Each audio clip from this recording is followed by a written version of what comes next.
Usually when you build a house, um, the logic is pretty straightforward, right? You assume that, well, if it keeps the rain out, the foundation is solid, and the neighborhood is decent, someone else will eventually want to buy it. Right. Yeah, makes sense. You just figure if it's a good place to live, it's inherently a good place to sell. But when you step into the world of business mergers and acquisitions, the rules of real estate are completely inverted. Oh, absolutely. Because you could have a business that you've lived in quite comfortably for decades.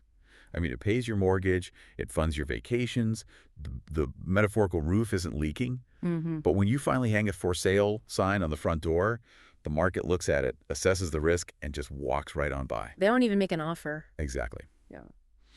So, welcome to this deep dive. Today, we are stepping into a really special masterclass format. We're looking at a fascinating stack of sources. We've got data from the Office for National Statistics, industry reports from major business brokerages, and some incredibly candid interviews with private equity investors. It is a really sobering stack of material, honestly. And for this deep dive, we are taking on some specific roles to break all this down. Right. You are going to play the role of an educated, motivated UK business owner. You know your industry, you want to exit in the next, say, 2 to 3 years, and you are aiming for maximum valuation. Sounds like a plan. And I'll be taking the perspective of a battle-scarred M&A advisor, someone who has seen the inner workings of deals that actually cross the finish line and, well, the ones that spectacularly implode. I love it. And the mission for you, the listener, is to really understand the mechanics of what makes a business actually sellable. Because if you are listening to this and you think your profitable business is just, a guaranteed retirement ticket, the data we are looking at is a massive reality check. A huge reality check. I mean, an estimated 100,000 UK firms close every single year simply because they cannot find a buyer. Yeah, that number is staggering. And over in the U.S., brokerages estimate that up to 99% of businesses listed for sale are never sold. They shut down. Or the owner keeps running the engine on fumes until it completely seizes up. It's the ultimate tragedy of small and mid-market enterprise, isn't it? I mean, you spend 30 years building an operation, sacrificing your weekends, missing family events, and you just assume the market will reward that effort. Right, because you built something profitable. Exactly. But owners fundamentally misunderstand what a buyer is actually shopping for. The core thesis of all our sources today really boils down to one structural distinction. A business that is profitable and a business that is sellable are two entirely different animals. Okay, let's test that thesis. Sure. Because as an owner, my P&L is green. I have strong cash flow. To me, that proves value, doesn't it? If I'm generating a healthy margin year over year, why isn't that enough? It seems like it should be. Right. But from what I'm reading in these private equity interviews, it seems like the buyers look at the person sitting at the top of the org chart, which is me, not as the genius behind the profit, but as like a giant walking liability. They absolutely do. It's this concept of owner dependency. Buyers refer to it as key man risk, and honestly, it is the single fastest way to kill a deal. Wow, the fastest way. Without a doubt. Think about how many business owners are the absolute face of their brand. They hold the relationships with the top 5 suppliers. They personally smooth over relations with the biggest clients. They do the final sign-off on the books. They probably know the passwords to the legacy software. Exactly. If all the true commercial value and operational knowledge of your company lives inside your own head, a buyer isn't looking at an asset. They are looking at a highly risky, exhausting job. Okay, I see the logic, but as an owner, I'd argue that my personal touch is exactly what built the premium brand in the first place. I'm the rainmaker. Sure you are. So if I'm trying to sell a highly tuned sports car, it feels really counterintuitive to hand the buyer a remote control and tell them they have to steer it from the trunk just to prove it drives itself. Well, it's actually worse than handing them a remote control. If you are the rainmaker, handing them the business is like handing them a remote control with dead battery. Ouch. Okay. Because the moment you, the multitasking owner, walk out the door, the primary mechanism for generating revenue leaves the building. And buyers spot this immediately. How quickly are we talking? Literally in the very first management presentation. An owner will sit across the table, puff out their chest, and proudly boast about how they work 80-hour weeks and personally close all the enterprise accounts. Because they think they're showing off their work ethic. Exactly. They think it's a flex. But the buyer is sitting there mentally slashing the valuation by the minute. Because they realize they aren't buying a self-sustaining machine. Precisely. They are buying an operation that will likely collapse the second the founder retires. So if you're a listener right now, and you are the only person who can approve a refund or sign a vendor contract, that should be setting off alarm bells. Huge alarm bells. Okay, so the buyer is convinced I am the bottleneck. Yeah. I need to essentially fire myself from the day-to-day operations to prove transferable value. Yes, step one. Assuming I successfully delegate and step back, the buyer's due diligence team is going to descend on my finances next. Let's talk about the absolute war that happens over EBITDA. Oh, yes. The battlefield. We don't need to define the acronym. Anyone listening knows we're talking about normalized operating profit. Yeah. But the friction always seems to be in the add backs. It always is. Because as a seller, I'm going to try to add back my company car, my spouse's salary, who doesn't really work there, and that one-off legal fee from 2 years ago, just to inflate my EBITDA as high as possible. The add-back negotiation is where deals get incredibly heated. And it's precisely why the baseline expectation from any serious buyer is 3 years of pristine, filed accounts. Right. But to your point on normalization, a sophisticated buyer is going to aggressively challenge those add-backs. You might argue that, say, a 50,000-pound marketing push was a quote-unquote one-off expense and try to add it back to your profit. Naturally. But the buyer's accounting firm will argue that without that marketing spend, your current revenue run rate wouldn't exist. So that expense stays on the P&L. They are looking for the true, maintainable profit of the business post-transaction. Got it. What about hidden liabilities? I imagine this is where the skeletons in the closet really destroy trust. Sellers might try to sweep, unpaid taxes under the rug, hoping the buyer just looks at the top-line revenue. It is a fatal mistake. Our sources specifically highlight things like unpaid PAYE or V8 black holes. Oof. HMRC does not play around. They really don't. If a buyer takes over a limited company through a share sale, they are inheriting the entire history of that company, including all of its hidden tax liabilities. So if they find out you've been hiding things... If their financial due diligence uncovers that you've been playing fast and loose with HMRC, or that your inventory valuations are completely fictional, trust just evaporates instantly. And in M&A, trust is the only currency that actually gets a deal closed. Yeah, once trust is gone, the deal is dead. Completely dead. I want to push on another financial mechanism that catches sellers off guard, and that's working capital. A lot of owners fixate entirely on the headline multiple, say they get 4 times EBITDA, but then the buyer drops a working capital target into the term sheet. Yes. Explain how buyers use that to adjust the price. Well, working capital is essentially the lifeblood required to bridge the gap between delivering your product or service and actually getting cash in the bank for it. Okay. Think of it like the water in a bathtub. Buyers expect to purchase a bathtub that already has enough water in it to take a bath. That makes sense. But many sellers think, great, I'm selling the business. I'm going to drain all the cash out of the accounts on the day of completion. Right. Take all my money with me. But if you strip the business of all its working capital, the buyer won't be able to make payroll on week 2.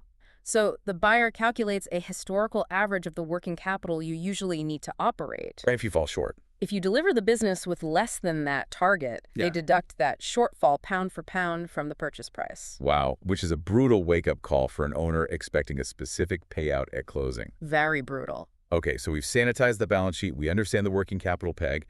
Let's look at the revenue side, specifically customer concentration. Ah, a huge topic. Because as a business owner, landing a massive whale of a client feels like the ultimate victory. Let's say I have one client driving 40% of my revenue. I mean, I'm putting that on the first slide of my pitch deck. You might put it on the first slide, but the buyer is reading it as a giant flashing red warning light. Really? A warning light. Heavy customer concentration is arguably the second biggest deal killer, right behind owner dependency. You might view that whale as proof of your market dominance. The buyer views it as an existential threat. Because if they leave... Exactly. If that one client decides to change suppliers, or, if their new procurement director decides they just don't like the new owner of your business, 40% of the revenue disappears overnight. I'd argue it's even more complex than just a revenue percentage, too. Yeah. Because a private equity analyst isn't just looking at top-line revenue. They are drilling down into gross margin contribution. Yep. What if that single whale client accounts for 40% of my revenue? But because of the pricing leverage they have over me, they actually account for 70% of my gross margin. Well, then you don't really have a standalone business. What do I have? You have a single, highly vulnerable consulting contract with an office attached. Oh, wow. The buyer's risk analysis will show that without that specific client, the business basically operates at a loss. So, to de-risk this, you ideally need to diversify your client base heavily before you ever go to market. So if you are listening and you have a whale, your strategic priority should be growing the rest of your client base to dilute that percentage. But Exactly. what if I can't dilute it in time? Then you absolutely must have those relationships locked down. You need long-term, ironclad contracts with guaranteed minimum spends. None of this handshake stuff. No, the revenue must be legally bound to the corporate entity, not loosely bound to your personal golfing relationship with the client's CEO. The buyer needs legal assurance that the revenue will survive the transition. Okay, that brings us to a really fascinating pivot point. If I've successfully backed out of the daily operations and my client base is diversified and under contract, the spotlight inevitably falls on the people actually running the floor. Right. The middle management and the staff. Precisely. Because a buyer, especially an institutional buyer or a search fund, does not want to buy a new full-time job. They want an asset. They want a management team in place that runs the day-to-day operations seamlessly, so the new owner can just focus on strategic growth or capital allocation. Which brings up one of the private equity interviews in our sources. There was a horror story about this that I really want to dissect.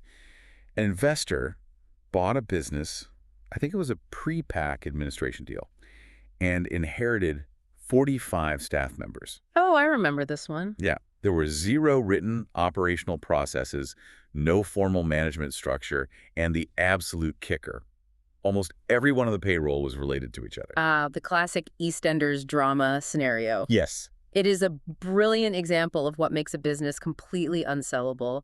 The investor described it as cultural toxicity. Because you can't fire anyone. You couldn't implement a new operational policy or discipline an underperforming employee without upsetting their brother, their cousin, and their mother, who all worked in different departments. So suddenly half the warehouse is threatening a walkout because of a minor HR issue. Exactly. It's unmanageable. And if you're a listener running a family business, and there are tens of thousands of them here in the UK, this is a massive psychological hurdle. It's not just a business transaction. It's a family dynamic. How does an owner actually disentangle that to satisfy a buyer? It requires a harsh but completely necessary separation. As a general rule in M&A, any family members of the outgoing owner who are on the payroll must be removed upon or shortly after completion of the sale. Really? All of them? Usually, yes. Yeah. It is incredibly confusing and destructive to the company culture if the son or daughter of the old owner is still walking the floor. It completely undermines the new owner's authority. Right, because the staff will just go to them. Exactly. The staff will gossip at the water cooler about the new boss's strategy, and then that family member will gossip at the Sunday dinner table with the old boss. You have to sever that tie to allow the new ownership to actually take control. Which transitions perfectly into the actual mechanics of the handover. Yeah. And I'm going to be completely transparent here. Looking at the standard M&A playbook, I despise the concept of an earnout. Most sellers do. As an owner, it feels like a tactic just to lower the headline price. I mean, I'm handing over the keys to my business, but my final payout is entirely dependent on how well this new unfamiliar buyer drives the car. Yeah, that's the fear. If they come in, slash the marketing budget, alienate the staff, and crash the revenue, I lose millions of pounds that I thought I had secured. Your reaction is exactly how almost every founder feels when they first see an earnout structure. But we have to look at the mechanics of why buyers insist on them, especially in service businesses or companies with high relationship concentration. Okay, why? It's a mechanism to bridge the valuation gap and share the transition risk. The buyer is terrified that the moment you get 100% of your cash on day one, you will just mentally check out. Which, honestly, I might. Right. And then the key clients will notice the drop in service, and the business will hemorrhage value. So it's essentially a financial leash to force me to care about the transition. But how do I protect myself from a buyer artificially suppressing the profits during the earnout period just so they don't have to pay me? That is where your M&A lawyer earns their fee. You negotiate stringent protective covenants. Like what?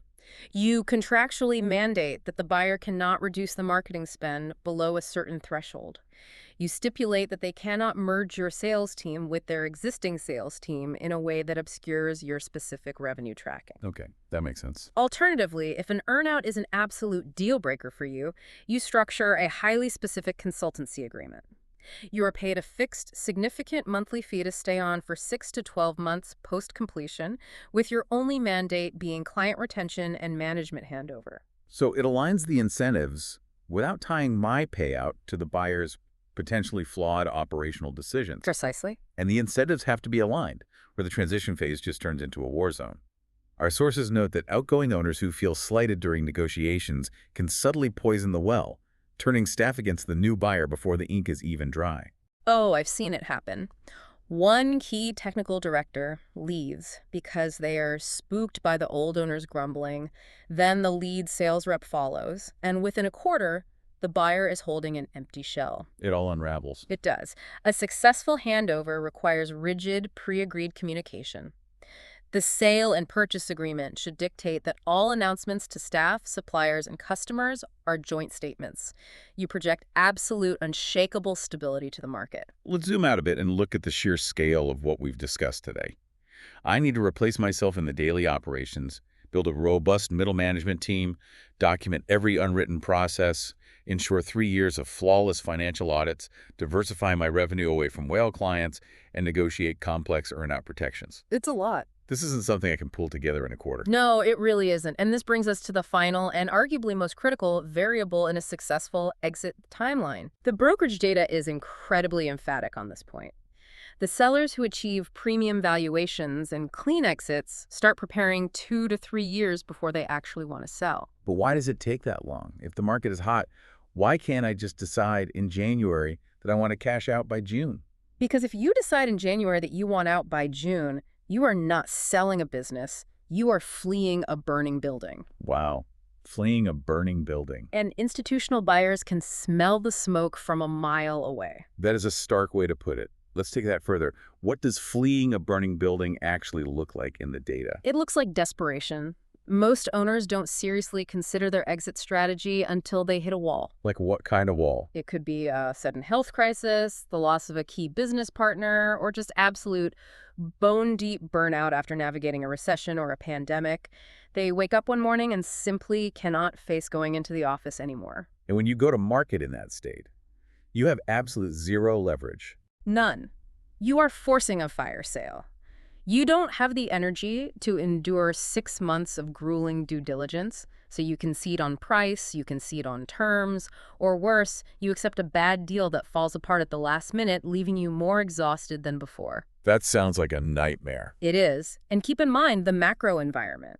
The supply of baby boomer businesses hitting the market right now is unprecedented. Supply vastly exceeds demand. So buyers have their pick of the litter. Exactly. If your business has messy working capital and relies entirely on your personal relationships, they won't even try to fix it. They will just walk away and buy the competitor down the street who spent the last 3 years preparing their asset for sale. So preparation is the ultimate leverage.